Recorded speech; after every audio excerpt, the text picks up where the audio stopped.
Hi, Mambo. Welcome back again. This is lesson 28. We are going to learn Swahili, part 1, the verb to have in present tense. The verb to have in present tense. The verb to have in Swahili, we say kuwa na, but in present tense, it changes depending on the subject. And when I say the subject, it means the person doing the action. This could be me, you, he or she, us, it could be you all, it could be them. So in this case, kuwa, we drop, so kuwa, in this case, we drop the ku and then we add, we replace it by the subject prefix of me, which is ni, of you, which is o, but we see all that. And then the na part, we have to keep it.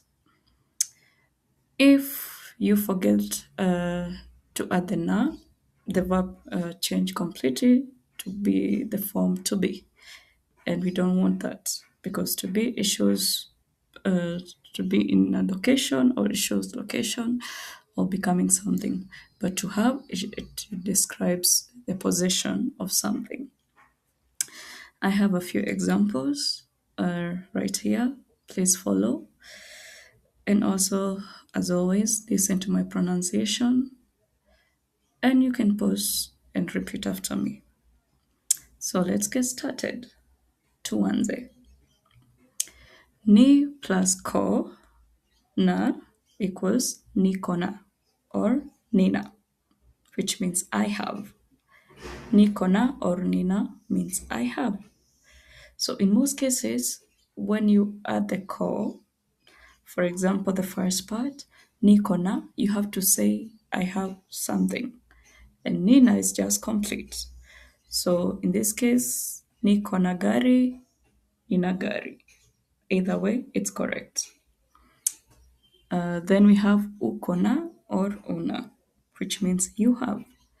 Ukona, una. Akona or ana, he or she has. Akona or ana. Tukona or tuna. Tukona or tuna means we have. Mkona or mna means you all have something. Wakona or wana means they have. And number 7, we have ikona or ina. It has. Remember, in this case, as I mentioned in the previous videos, I'm only focusing on the general part of a thing.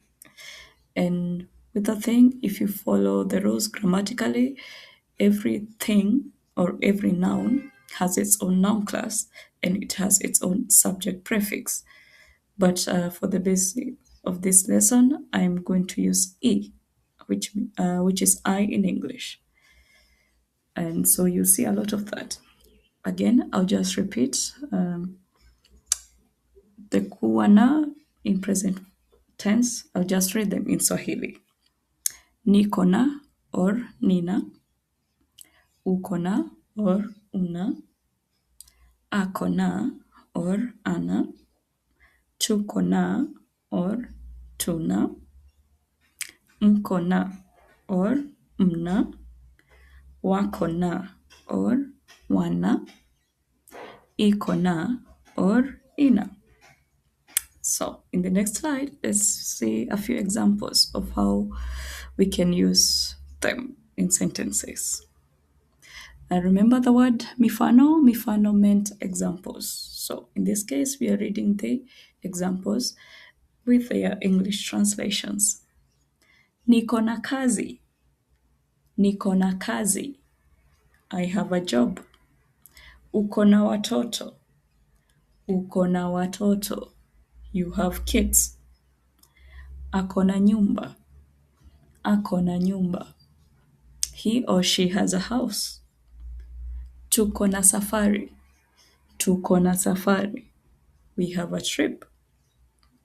Mko na maji. Mko na maji. You all have water. Remember, the you all is the you plural. Wako na gari. Wako na gari. They have a car. Simu iko na moto. Simu iko na moto. The phone has charge, or naturally you can say the phone is charged, fully charged. I will repeat the Swahili part again. Niko na kazi. Uko na watoto. Ako na nyumba. Tuko na safari. Mko na maji. Wako na gari. Simu iko na moto. I have more examples here. Mama ako na pesa. Mama ako na pesa. Mom has money. Gari iko na mafuta. Gari iko na mafuta. The car has fuel. Watoto wako na marafiki. Watoto wako na marafiki. The kid have friends. Nyumba iko na joto. Nyumba iko na joto. The house is warm, or you can say it's hot, but warm will do it. Niko na mama yake hapa. Niko na mama yake hapa. I am here with his mom, or I am with his mom here. Uko na miwani. Uko na miwani. You have glasses. Ako na homa. Ako na homa. She has the flu. She has a flu. She has a cold. Ako na wakati. Ako na wakati. He has time. Tuko na kazi mingi. Tuko na kazi mingi. We have a lot of work to do. Again, I will repeat only the Swahili part, so you can read with me or you can repeat after me. Mama ako na pesa. Mama ako na pesa. Gari iko na mafuta. Gari iko na mafuta. Watoto wako na marafiki. Watoto wako na marafiki. Nyumba iko na joto. Nyumba iko na joto. Niko na mama yake hapa. Niko na mama yake hapa. Uko na miwani. Uko na miwani. Ako na homa. Ako na homa. Ako na wakati. Ako na wakati. Tuko na kazi mingi. Tuko na kazi mingi. And yeah, you can rewatch the video any day, anytime. Just remember, don't leave out the na part. It's very important. Na part is what, makes it a possessive. And if you get the na, the verb changes to be, and we don't want to do that. When you want to mean you have something.